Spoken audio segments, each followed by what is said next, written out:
The perception that the Labour Party is ill prepared for government is now something which is being fairly widely discussed and can be attributed to several factors, including political instability, policy uncertainty, internal disagreements, and a changing political landscape. Well, all of that is about the Labour Party's ill-preparedness. Additionally, their controversial stance on flagship policies like the modification of non-domicile tax is contributing to their image of being unprepared and reactionary. The response of Keir Starmer to the riots, the determination to pursue the VAT on private education, again, without very much preparation, the pensioners' fuel attack, without very much preparation. All of this contributes to a sense that this is a knee-jerk government, and after such a short period in office.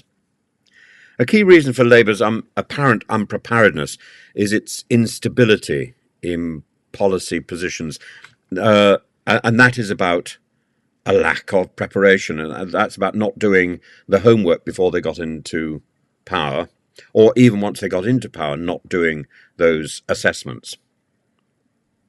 And the recent reports in the Financial Times about Chancellor Rachel Reeves considering softening Labour's proposed changes to the non-dom tax regime illustrate this issue perfectly.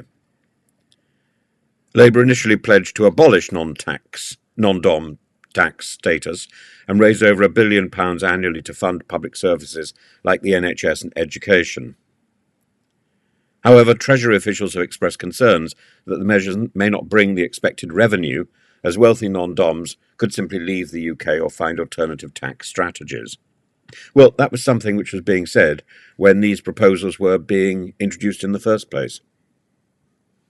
Reeves's willingness to revise her plan suggests a more pragmatic approach than a determined class warfare, but it also highlights the party's struggle to balance ideological commitments with practical economic considerations. And this wavering could be perceived as a lack of concrete planning and a reluctance to commit to flagship policies. I think there's always something positive to be said about changing your mind. But not having the information in the first place indicates a lack of hard work. Labour's internal disputes contribute significantly to its image problem. The party has faced ideological battles between its moderate and its left-wing factions, which often spill over into public debates, creating an impression of disunity, partly because what is said is that this particular policy is for this benefit, whereas actually this particular policy may be predicated on an ideological stance and maybe more about what I said earlier, class warfare, than about benefit.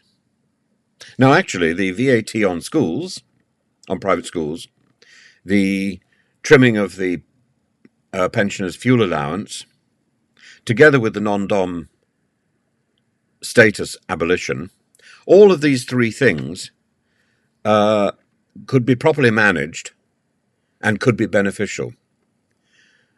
But we don't know in the present form whether these three things are ideologically driven to batter the people who are considered elite or affluent or higher class, upper class, upper middle class, all that sort of rubbish. We don't know whether it's that or whether it is in fact to raise money. If it's to raise money, it's not being done very effectively and it's causing problems. If it's being done to make a point about the working class, it's predicated on a series of misnomers. I'm not sure the working class as such, as a concept, exists anymore. People may have a working class background, that's a different matter. But the working class, even if it exists, is very small. What we have is a society that is largely middle class. Middle class is defined by aspiration, and even people with very little money who come from a working class background are aspirational, which puts them in the middle class. As for the, quote, upper class, we have a monarchy that defines itself by whether it works or doesn't work. You are a working royal, or you are not a working royal. You can't be in or out.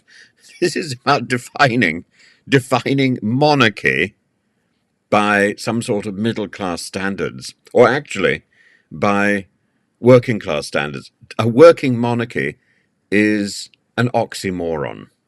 It's an absurdity, and it's an invention. And we need to stop using language which doesn't really mean anything, which disguises the meaning. A working monarchy is a really good example of a monarchy which is absurd. Economic credibility is crucial to any party aspiring to govern. Economic credibility and the truth of the words which are being used. And Labour has historically struggled with certainly the perception that it is economically credible. And the controversy over non-dom tax proposals underscores these concerns precisely. Jeremy Hunt, the Conservative Chancellor, criticised Labour for failing to understand the importance of globally competitive tax rates, arguing that Labour's approach could drive away wealthy residents, ultimately raising no additional revenue at all. And this criticism feeds into the narrative that Labour lacks a realistic grasp of economic policies that can attract and retain investment and wealth in the UK. Now, this wouldn't be so significant except the Conservative Party have already driven away a large group with its Brexit implementation. So Brexit may be bad, but the implementation of Brexit under Lord Frost is significantly worse. So even if you voted for Brexit, buyer's remorse because of Lord Frost's cack-handed implementation has driven quite a lot of people already, particularly those who can afford it and therefore could afford to pay tax in this country and help the NHS and the struggling public services. It's already driven those abroad, at least temporarily, or at least sufficiently so that they pay their tax in Europe rather than in the UK. So that this is a double whammy. Labour's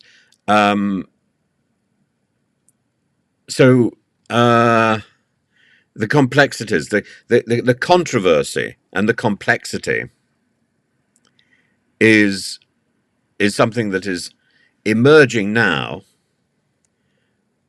which makes the party's stance look more convoluted. Lots of C's there.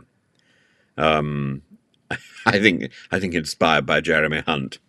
The lack of clear communication diminishes the party's confidence in their ability to implement effective policies, and therefore is passed on to the electorate, who similarly lack confidence in this government. Labour's strategy of focusing on issues like non-dom taxation was part of its broader electoral strategy to appeal to a base frustrated with perceived inequalities in the tax system. But these proposals are either unworkable or are wordplay and likely to lead to unintended economic consequences, and therefore it undermines the party's credibility. The Conservative Party's counter-narrative that Labour's policies are too ideologically driven and not sufficiently thought through finds traction as a result, adding to Labour's image problem. Actually, all three of the big tax issues that so far have been problems for Labour's image, all three could be presented in a much more in a much more positive light. Even the pension tax rein-in, but the confusion of message is the thing that adds the icing to the cake. It makes it sparkle with complexity and with confusion. The Labour Party's unpreparedness for government, therefore, that perception is a complex interplay of internal divisions, policy instability, challenges in communication. And the ongoing controversy over the non-DOM's tax proposals is symptomatic of a broader issue, a difficulty in balancing ideological commitments with economic pragmatism. To gain the confidence of the electorate, to be successful, Labour needs to demonstrate greater policy coherence and economic confidence. Particularly as it navigates the intricacies of contentious issues like non-dom tax, it needs to demonstrate a level of competence that so far it hasn't managed to do so. And this is extraordinary given the fact that Rachel Reeves has competence almost written into her in a way that Jeremy Hunt did not. It is extraordinary that with a series of very cogent, very effective policies, Rachel Reeves should come across as an ideologue and uncertain, incompetent, and should be compared unfavourably with Jeremy Hunt. That is an absurdity. And that is about image, and it's about the management of the Labour Party message, the government message, and that comes down to finger pointing towards Sue Gray, frankly. And we're told we're not supposed to question Sue Gray, and she's off bounds. Well, it seems to me she's the problem.